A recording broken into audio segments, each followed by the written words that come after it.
Welcome to the Denison Forum Podcast. I'm Mark Turman, Executive Director of Denison Forum and host for today's conversation.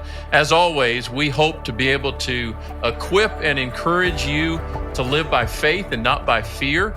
We do that by helping you to think biblically and critically about every single issue and idea that comes your way to, as the Bible says, take captive every thought to the authority and leadership of Jesus in our life so that you can live well and serve intentionally to make the world a better place for you and others. That's what we want to do.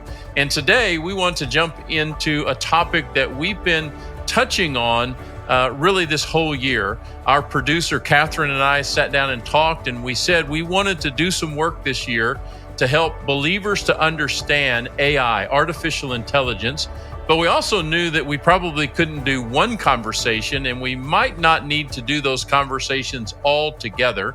So we've touched on it already this year as we start a new month and as we move into the middle part of the year. But we hope to bring you 3 or 4 conversations this year about artificial intelligence, what you need to know, what you need to understand about it from a biblical, spiritual standpoint, and how you can work with it in effective ways, both personally and in ministry and in other contexts. And so to help us with that conversation today, we've invited back my friend, Dr. Hormoz Shariat. And let me remind you, if you forgot from our previous episode where we introduced him to you, Dr. Shariat is Iranian-born and also Muslim by birth, but came to the United States for education back Hormoz, tell me if I get it right. Late 70s, you came to the United States? Early 80s. Early 80s, okay. Yeah. Sorry if I dated you a little bit that way. But after he arrived in the United States, in California, he came to Christ. And not only did he come to Christ as a believer, but he eventually became a church starter in California in the 80s and 90s. And then in the year 2000, he founded his current ministry, which is Iran Alive, which if you want to know more about that, you can go into our archives and find that episode called Iran Alive with Dr. Shariat. You can learn all about their ministry as well as at their website, which is iranalive.org. So he founded this ministry in 2000 to reach Muslims and other Arab-speaking folks through digital satellite ministry. And it has become so effective in the work of God that he is sometimes called the Billy Graham of Iran, which he always kind of smiles when somebody says that about him. But he holds today a degree in Bible and theology from Jessup College in California, which is originally a Church of Christ school. But he also holds a PhD in a little thing called artificial intelligence from the University of Southern California. And when I heard that statement the first time, I thought we have to have a conversation about that. So Hormoz, welcome back to the podcast. We're glad to have you with us today. Well, thank you so much, Mark, for inviting me back. Well, we are certainly glad to have you. And tell us, before we jump into this conversation about technology and AI, give us a brief update on how the ministry of Iran Alive is going. Well, just an amazing open heaven in Iran. Where can I start? It's just you hear about the news. Maybe wars may come and in the next few weeks or next few months. But on the surface, there's not many good news from Iran. I mean, the government of Iran is very oppressive. They're killing people. They're putting Christians in jail. Did you know just 2 weeks ago, they put 3 people in jail, 3 Christians, and one of them just breaks my heart. A young woman with a baby, just the first baby. And they put her in jail for 17 years. Oh my God. You know what was her crime? 17 years, this young woman. The crime was attending a house church. So this is what's happening in Iran. Christianity is growing and the government is reacting. So a reaction like that is abnormal. It shows the deep fear they have and the knowledge they have that Christianity is growing. So we see an accelerated number of people coming to Christ and easier Mark, I've shared with you how easy it is to bring Iranian Muslims to Christ, but we are in a new phase now. Let me wrap it up with, just a recent story. Last Friday, we do a 24/7 live broadcasting to Iran, and we are a church. I'm not a televangelist. I'm a pastor, and we deliver church services into millions of homes. They say we have 7 million viewers per day. So here I do church service, live church service, serve them. And after that, we have a 2-hour Zoom call where it's like a lobby. Yeah. People can come and meet the pastor, ask questions, and get prayer. But this last Friday was different. What was different is that for 2 hours, the non-believers were lined up to talk to me, to pray with me to receive Christ. Wow. I got no chance to talk to believers. They were up front, we are here. Yeah. And for 2 hours, I led people to Christ. So some were old, some middle-aged, and even young, and kids, 10, 12-year-old were there saying, I want to come to Christ. But what was different, Mark, this time was that none of them had any questions. This is amazing. Those who share the gospel with Muslims, they know it takes them several months. They have questions. How about Jesus? Why Jesus is God? You believe in 3 gods? What do I do with Muhammad? So none of them, Mark, had any questions. I asked them questions to make sure that they know what they're doing. And one of them was saying, as I was watching your sermon, I felt there was somebody planting flowers in my mind. Oh. Iranians are poetic, Yeah. That's how he felt. And I want to receive Christ. Any questions? No. Another one said, I was eating my dinner when I watched you, and suddenly I was filled with so much joy, I couldn't eat anymore. I had to call you and pray to receive Christ. So that's a picture of amazing move of God in Iran. That is so fantastic to hear. And both sides of that are just so significant, right? That we need to be praying with joy that God is touching and moving in so many people's lives and drawing them so quickly and so eagerly into a relationship with Christ that they would even, we in America, I'm not sure too many of us would wait 2 hours to get to talk to the pastor, but so great to hear that, and even in a digital context. But then the other side, the story that you started with, is this young lady being imprisoned for her faith or attending a house church. Those are such a dichotomy of story, and tells us how we can pray and celebrate and be excited about what God is doing in that part of the world. And at the same time, praying for believers who are being persecuted like that and struggling in so many ways, and even being imprisoned because of their interest in Christianity or in faith. And so thank you for sharing that. And if you want to know more, as I said before, go to the website, Iran Alive, and you can follow the ministry and be a part of what God is doing through this very, very powerful online ministry and church that Dr. Shariat gets to pastor. Hormoz, let's talk a little bit about this thing that seems to be in the news every single day, several different times a day, which is artificial intelligence. And it just seems like we kind of survived the COVID pandemic and started to catch our breath. And then all of a sudden, this thing called AI just starts taking over our lives. Can you tell us a little bit about how you understand the history of artificial intelligence? Did artificial intelligence show up like the second day after somebody invented a computer? How do we need to understand it historically? Well, a great question, and I had a part in it, but it started in the 50s, very basic idea of how computers can imitate human being. And the first decade or two is just funny. You look at it and say, come on. They had programmed a computer, you ask a certain questions, it had canned answers and pretending to be a woman. And you went off your script, the they couldn't do anything. So, Right. but that not many people know that's my field. I went to University of Southern California as a PhD student for AI. It was the beginning years of AI research. It was coming in, and computers were becoming stronger, so you could do more things, simulate more of a human thinking there. So that I got interested. And the thing is, my research topic and the things I did research in the 80s, now they are products. Okay, they're out. and I never forget, I was doing research, writing papers, presenting it in conferences.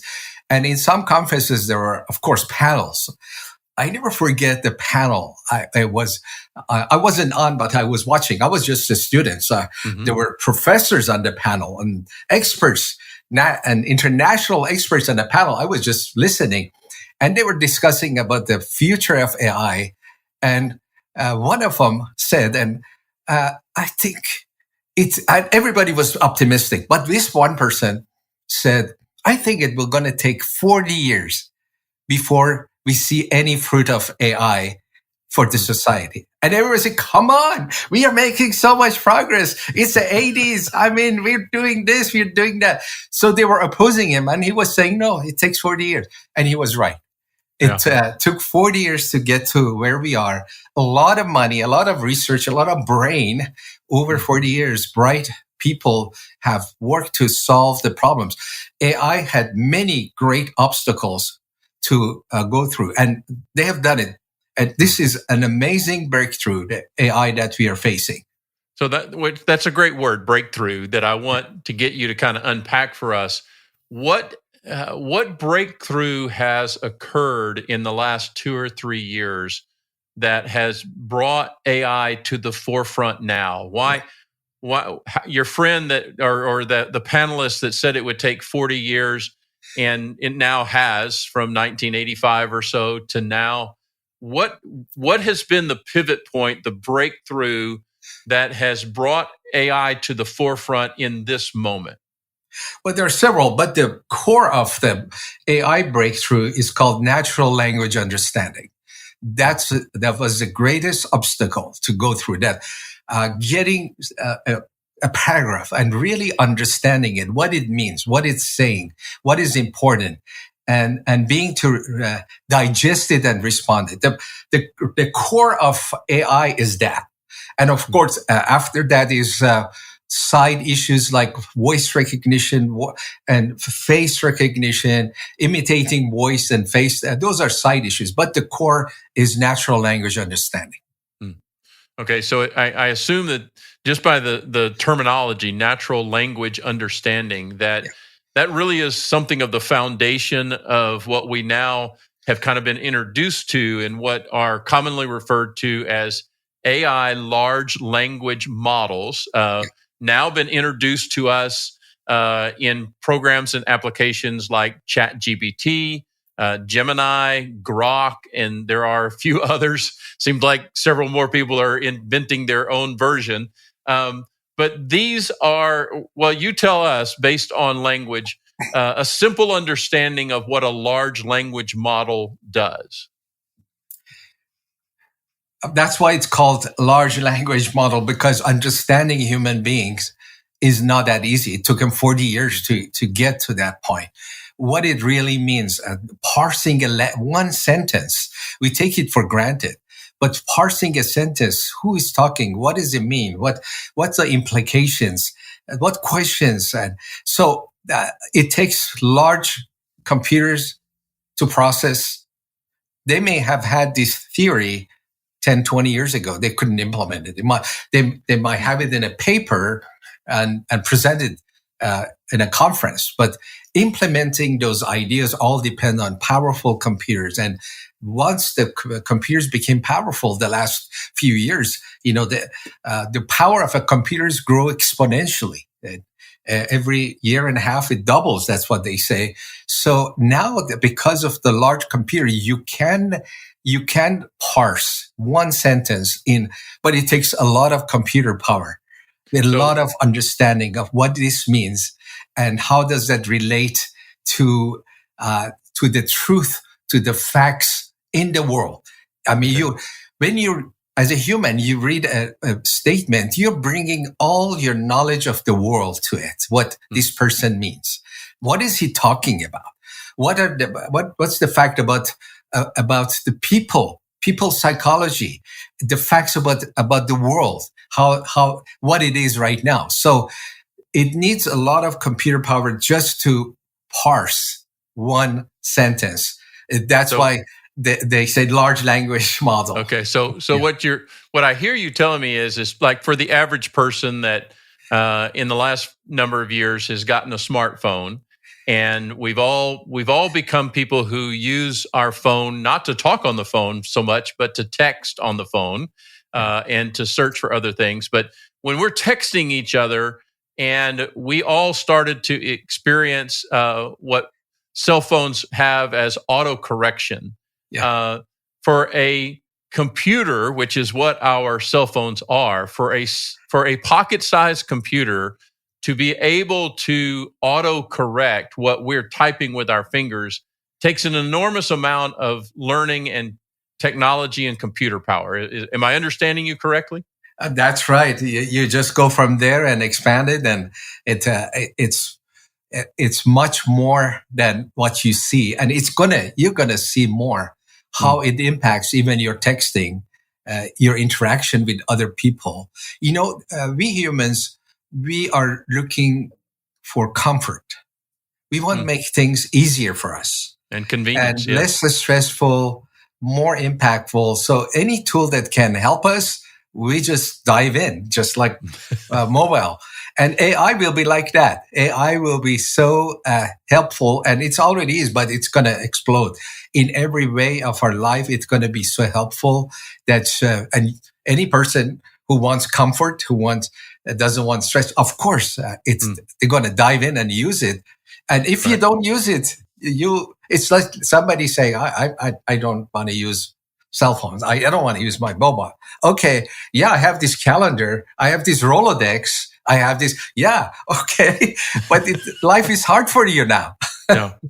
You could imagine somebody saying, well, no, I don't ever want a washing machine to wash my clothes or to wash my dishes. I have to do that myself, and I don't care what kind of machine they create.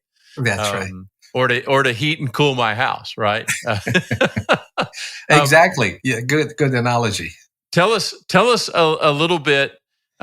We get messages constantly telling us that what we're now being introduced to in terms of things like large language models, Gemini, ChatGPT, that type of thing, is really just the tip of the iceberg, as you were just saying a moment ago.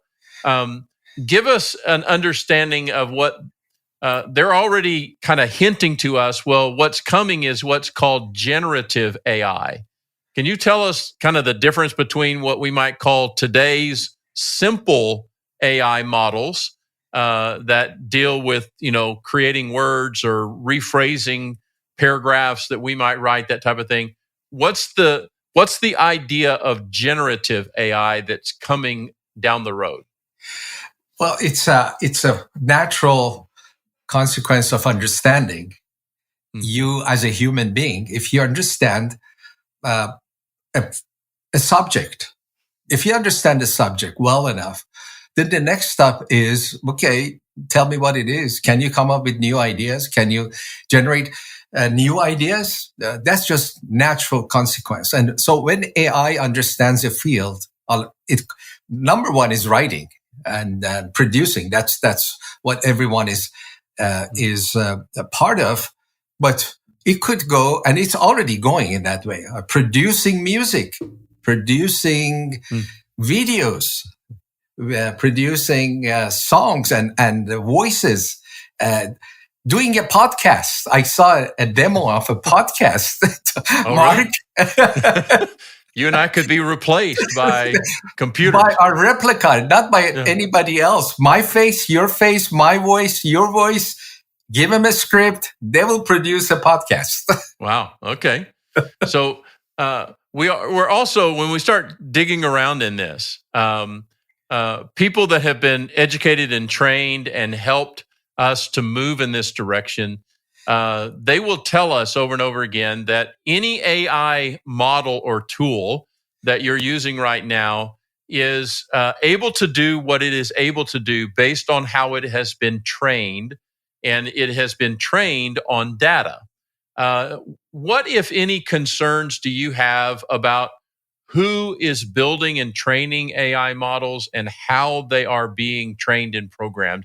Do you have concerns in that area? I do, but it's not just me. There is concern by people who are expert in this field. I mean, you think of, okay, fear and concern and coming from common people. It's always the case. You know, you start a new technology. There are people say, oh, they're going to do this and going to do that. But when the concern doesn't come from common people, it comes from experts, then you have to take it seriously.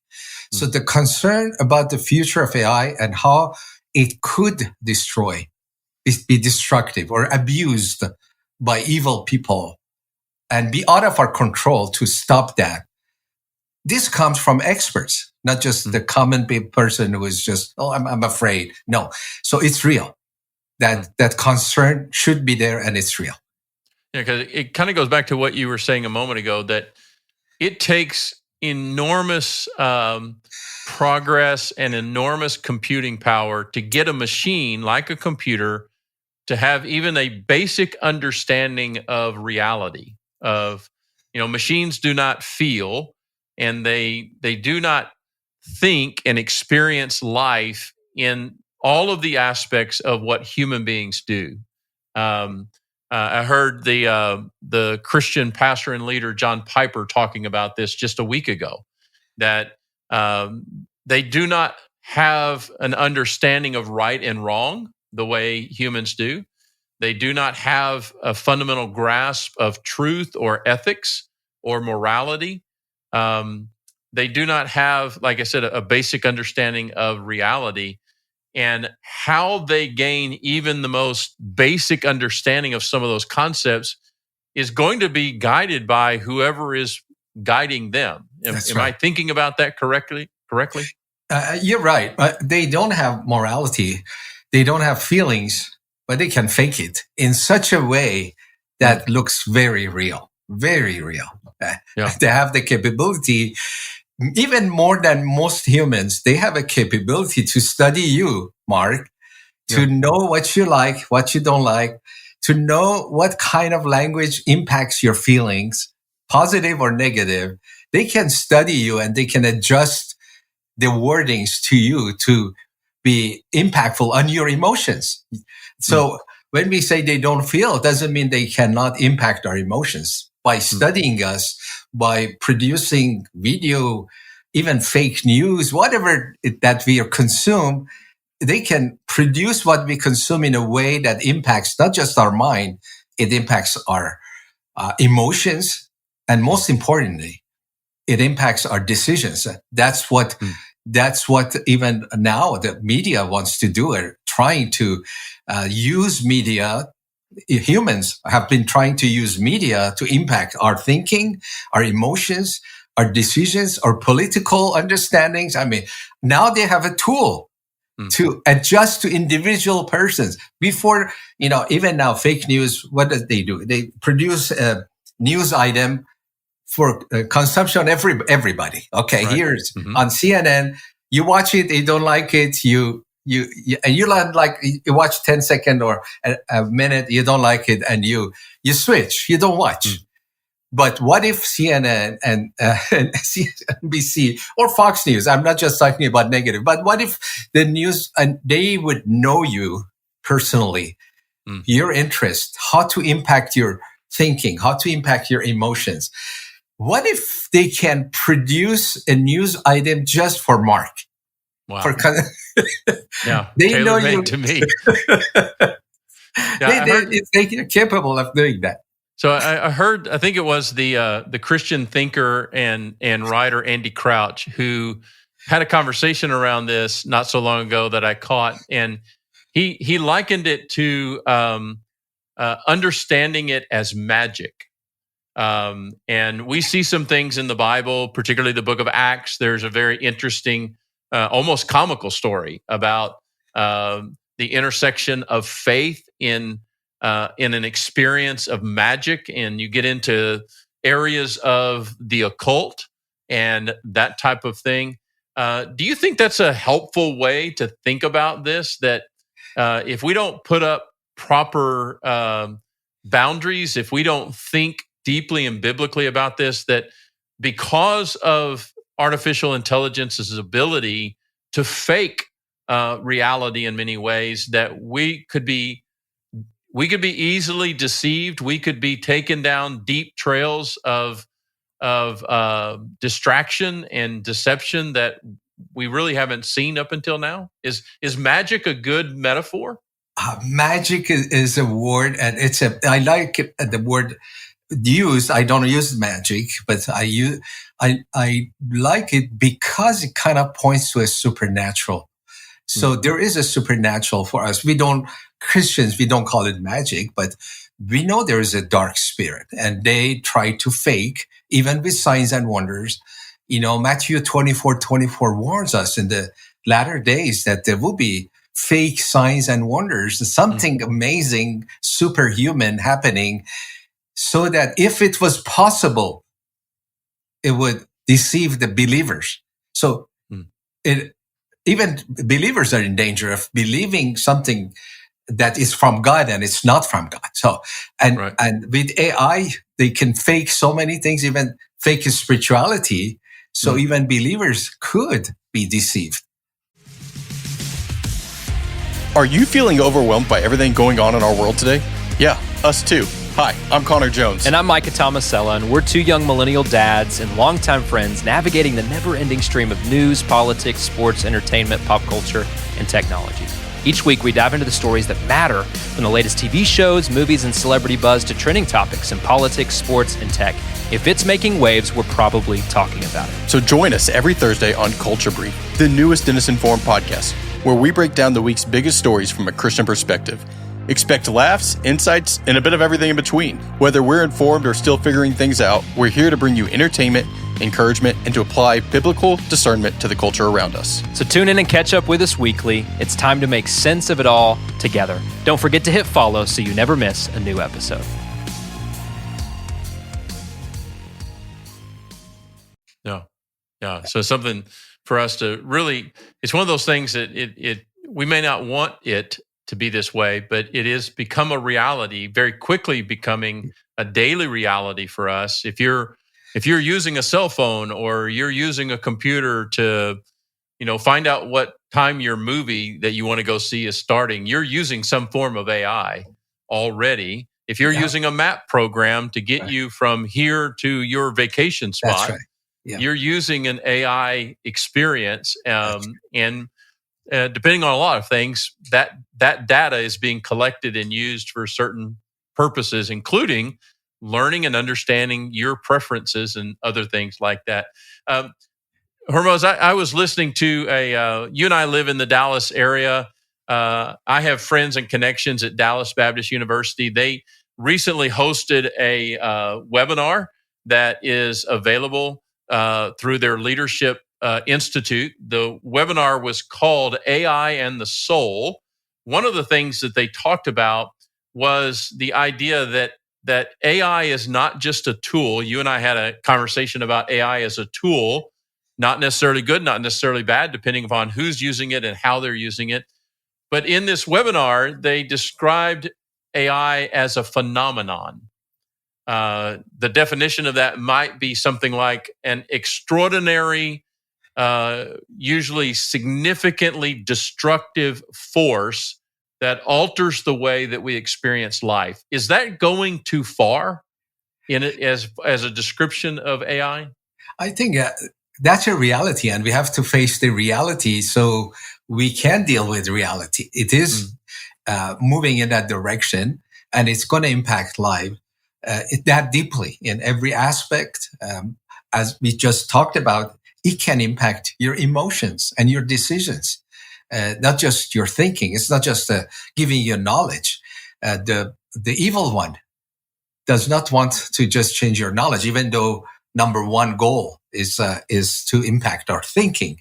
But it's the goal of evil one or fake news, whatever you can call, is not just to change your mind, but they want to change your life, change your decision making in your life. Personal, like buying, you talk about we use AI, but AI has been used on us the last few years. You go and on Google, you search, and then you see all over they're offering you to buy. They study you. They know your needs, and you know what you bought 2 years ago. Right. And so that's the basics of AI, using mass data on you to influence your buying decision. But if now they can influence not just your buying decision, your political decision, your personal preferences, even thinking about issues like transgender or God or being a gay. And these are already being used in a way. But what if, and not what if, it's going to be very purpose driven, individualized, customized approach to each person. Yeah, I guess would you say that's kind of the next thing that's coming down the road is the personalization? Yeah. I don't know if I want to use the word targeting or not, but personalization it is true. Yeah. And do you anticipate that will show up in things like what shows up on your phone? I've heard that it won't be long before AI will be used to scan my email inbox and push certain things to the front and other things to the back, depending upon what it learns about me. Are you seeing things like that coming down the road? Already started, Mark. This is now, but it's going to grow. And now, if you're on TikTok or any of the social media, and they understand what your interests are, where you're standing in political. Let's just talk about politics. They understand where you stand in your political view by the things you choose to subscribe to or follow, and the length of time you watch something. And so, if the owner of that social media say it's liberal, and say, okay, here's a conservative person consuming my material, and I have a goal for him. First of all, if he's liberal and he is thinking similar to mine, I'm going to enforce that. I'm going to feed him to be fanatic liberal, not an open-minded liberal. And we know many of them, they go in an echo chamber, they talk, and they feed on each other, and they become so fanatic on the left or so fanatic on the right too.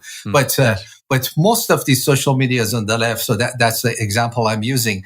But think about what if you're a conservative and they don't like that. They want to nudge you, so they feed you some conservative material, but they also feed you intelligently some on the surface it's conservative, but it's bringing question mark in your mind. And is this right? Maybe a fanatic conservative saying things and that you starting questioning your stand. I mean, they want you to move from conservative towards their way of thinking. And they do it so intelligently because they use AI, which AI knows you. They know what you like. They know what kind of images attract you, what kind of language attracts you. Then they produce individual. We're not there yet, but we will be soon. Individualized video for you. Not right now. You go on a TikTok or anything, you see a video that everybody has seen, but they filter it. They pick and choose some that they want you to watch and filter the ones they do not want you to watch. Hey, right now you're being filtered. You're being censored. They're being chosen. They choose what you watch and what you don't watch. Right now it's like that. But in the future, not only that, but what they allow you to watch is produced just for you. So The message in that, in many ways, is that we are all being discipled by something and by someone, and we know from a biblical perspective that the devil has an agenda for us. Right? Yeah. He wants to keep us from hearing the gospel. He wants to keep us from believing in the gospel, and if he can't be successful in that, he wants to keep us distracted away from the gospel and from the mission and ministry that Christ has invited us to be a part of. We know he has an agenda, and it's likely that many others behind him, not everybody, but many others have agendas as well, Exactly. of one sort or another. Yeah. Let me turn this around, Hormoz, in a way, and ask you to respond to this, which is, what can't AI do? What is it not capable of? Yeah, how would we think about it in that way? It's the capability is growing, but AI can never cast out demons. So what I'm referring to is the spirituality, the spiritual side of our lives, how we can impact people's lives spiritually. Our prayer. Of course, there are beautiful prayers that AI produces. And you read and you're touched. These are good prayers. They're based on scripture. Just ask ChatGPT to produce a biblical prayer for a certain topic or concern that you have. It's going to do a great job because it's based on the Bible. So, but when you pray for people in person, nothing can imitate that. And because there's spiritual, even a robot can come and it could give the right prayers. It could even make you feel good. If a robot comes to pray for you, they would say the right thing, the right biblical thing. The prayer would be beautiful, beautiful prayer out of the Bible. They pray for you, but there is a spiritual transaction that they can never get it. And that's, you cannot explain that. When you lay hands on somebody, something happens. Something spiritual happens. When you speak to somebody and you have a spirit, they have a spirit. There is a transaction of spiritual things. So as AI is growing, we Christians may have to move away from just knowledge to spirituality. That's so I was talking to a new friend of mine, a pastor named Glenn Packiam. He was talking about that, wrote about that recently, that to understand that faith is not simply the retention of certain facts. Yeah. It is not simply knowledge. It is something other than, different. We don't have to say that it's something bigger than. It's something different from simply the retention, the learning of information or fact. That's a part of it. But faith is something else, and relationship is something else. In a moment, I want to talk to you a little bit about and get you to talk to us about the personification of AI and of technology. I want to go down that road. But before we do, even as we're recording this podcast, there is information coming out that the United States Congress almost unanimously just passed a bill that the president is likely to sign. He has said that he will sign it, about the AI creation of what are called deep fake pictures, particularly nude pictures, sometimes called revenge porn, that is already showing up on social media platforms and in other places that are driven by AI software in many ways. We live in a world now where almost every single person seems to have a camera, and we are taking multiple pictures with our cell phones and other devices. We're doing that all the time. I sometimes wonder if what's going to cause the internet to collapse is going to be all of our pictures and videos. What do you think about the U.S. government passing a law to try to stop things like revenge porn, and particularly AI's ability to make fake images and videos? So many people live in the world of image and picture. Is that a good thing for the government to try to get some kind of a control around? Of course, I believe it's a good thing to pass a law. How much can you enforce that law? That's questionable, but at least it gives a signal, and maybe they can arrest a few people. But with technology and AI, it's so easy to hide and your identity. And they could do that, but that's a good step in the right direction, but it will not stop it completely.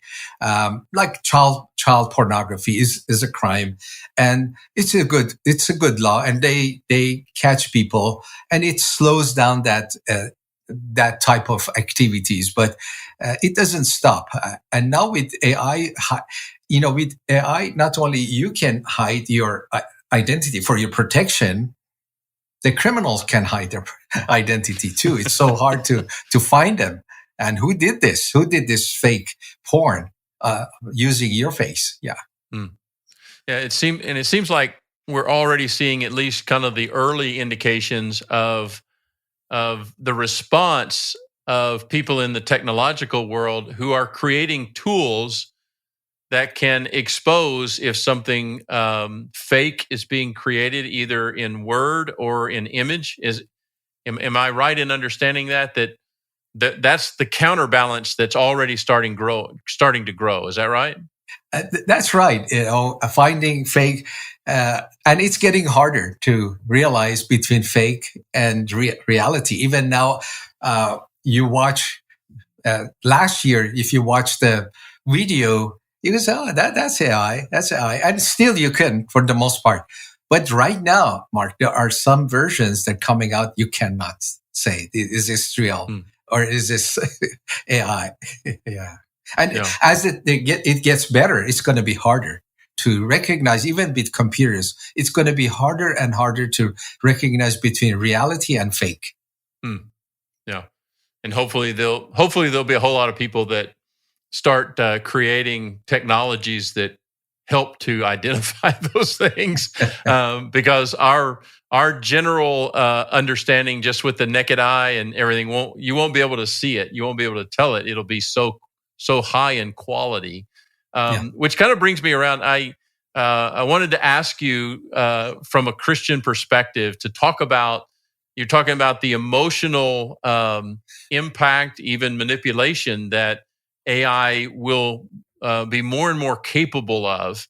And there's a whole conversation that is growing around the idea of the personification of AI, of we talk about it as robots, but as people actually start engaging with AI as if it were a real person, and developing emotional connections, and possibly leading down roads of mental health that could be destructive. Just one thing I'm doing, trying to read things that can be helpful. I came across a book that's recently been written by a professor named Ethan Mollick at the Wharton School of Business, University of Pennsylvania. The book is called Co-Intelligence, Living and Working with AI. I'll put that in the show notes for this episode. But partway through the book, he says that he has 4 rules about AI, or 4 principles. One of those is always invite AI into the table, to the table, and see what it can do. Always be the human in the loop, that there needs to be human guidance and involvement. But his third principle was interesting. He said, treat AI like a person, but tell it what kind of person it is. Let's talk about that a moment. And then the last one is always assume that whatever version of AI you're encountering or using today is the worst version you're ever going to see. The next version will always be better, stronger, and faster. But let's go back and talk about treating AI like a person, but tell it what kind of a person it is. What are your thoughts, concerns about personifying various versions of AI? Every month, hundreds of thousands of people read and listen to Denison Forum's daily article, podcast, articles, and books. Did you know that in the last 12 months, the Denison Forum Podcast has been downloaded over 100,000 times? Each one of those numbers represents a life, and we are so thrilled to be a part of helping so many navigate today's confusing culture with faith and confidence. If you've been impacted by Denison Forum, we'd love to hear your story. Visit denisonforum.org/testimony to tell us about how Denison Forum has impacted your faith or family. That's denisonforum.org/testimony, or just click the link in the show notes.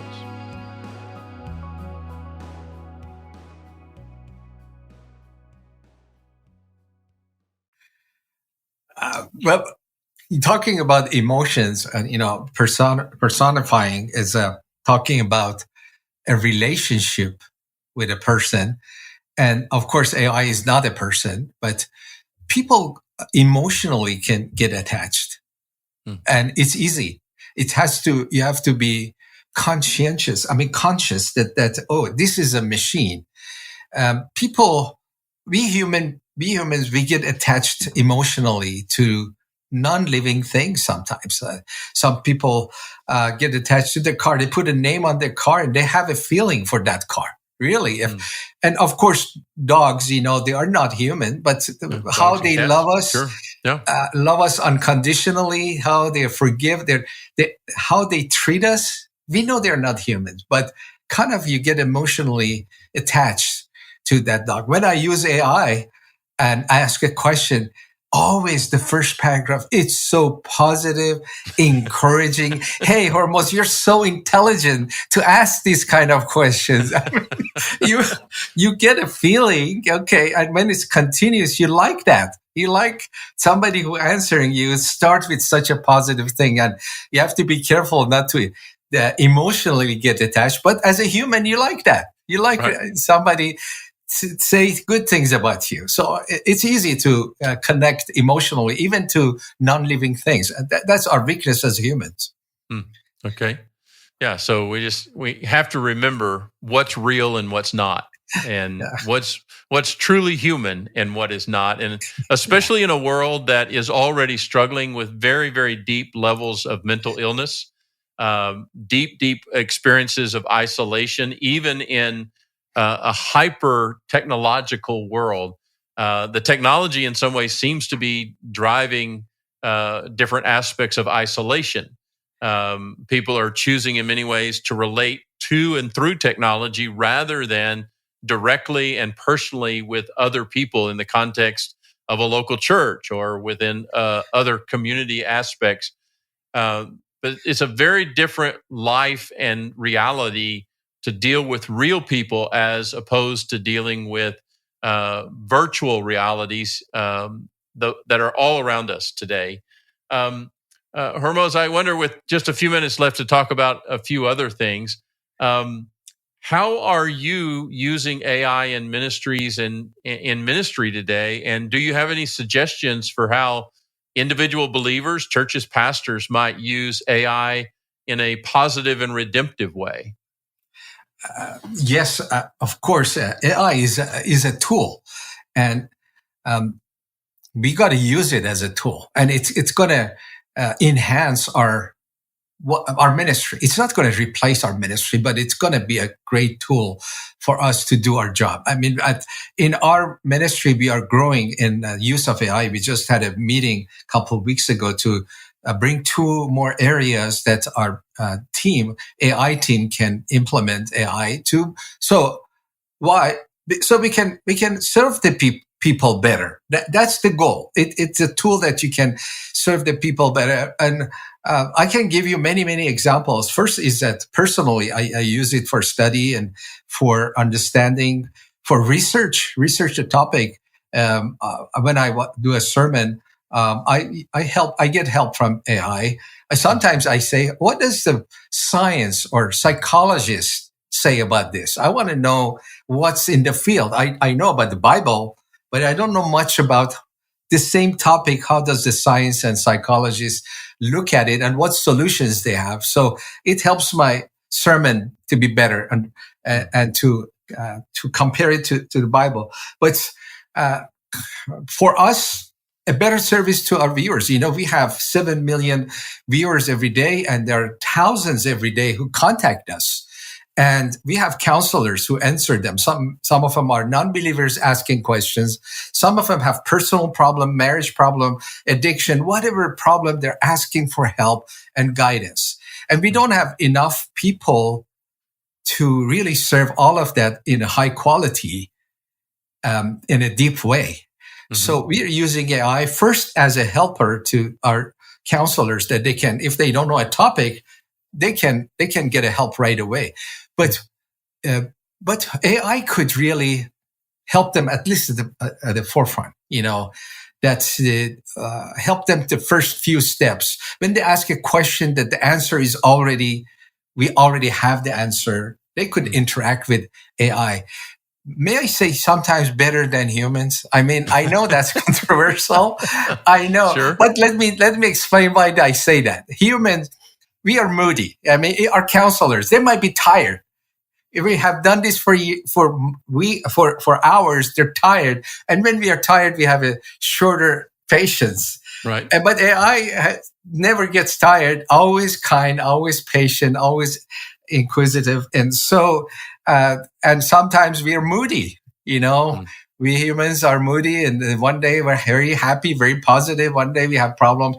And the same with counselors. We have trained our counselors. They're good. I'm so proud of them. But AI could really help take care of the people and the cases that maybe they decide, okay, I'm going to pass this on to a human for prayer, that spiritual side. If they're asking questions and guidance, most of the time AI could give that. But if they want a human relationship or special prayer, as I shared, that when you get to spirituality, there's a spiritual world, and our spirit has power.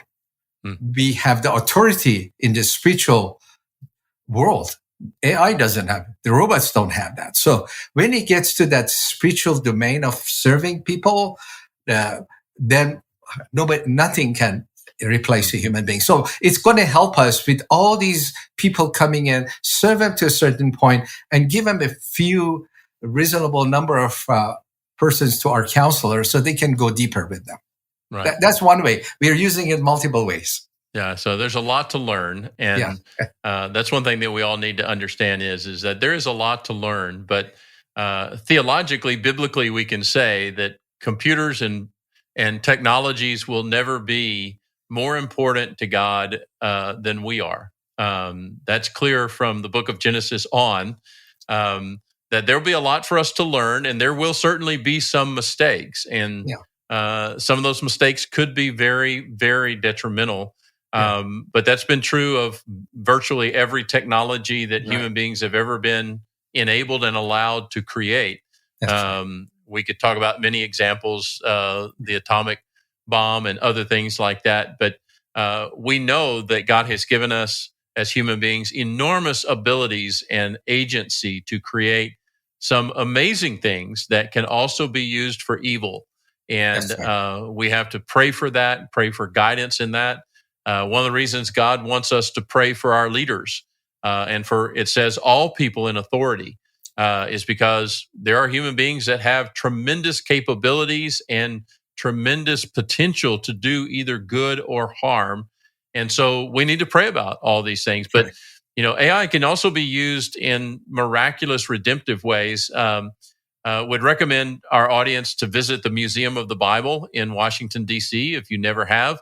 One of the things that is being greatly aided by AI is the development of Bible translations into every heart language in the world, a project that might take somewhere between 50 and 100 years. Just 5-10 years ago, is now being significantly accelerated because of the use of AI and its ability to understand properly the language of people, groups, and dialects, and to actually put the Bible into their heart language. Some of the amazing advances and acceleration of that because of AI are just astounding. And so you can kind of see how the Great Commission of Christ could possibly be accelerated as the church uses AI tools in redemptive ways. And so things like that. Hormoz, thank you for being a part of this conversation and for lending your expertise. Want to again just recommend that you go and discover more about Hormoz and about his ministry into the Middle East and particularly into Iran. The website will be in the show notes. Again, that is iranalive.org, and would encourage you to learn about that, to pray about that, to engage with Hormoz and his ministry. And we want to thank you, as always, for being a part of our conversation. If this has been helpful to you, please pass it on to family and friends and rate us on your platform. That helps other people to find us and to follow us as you are. Thank you. God bless you. We'll see you next time on the Denison Forum Podcast.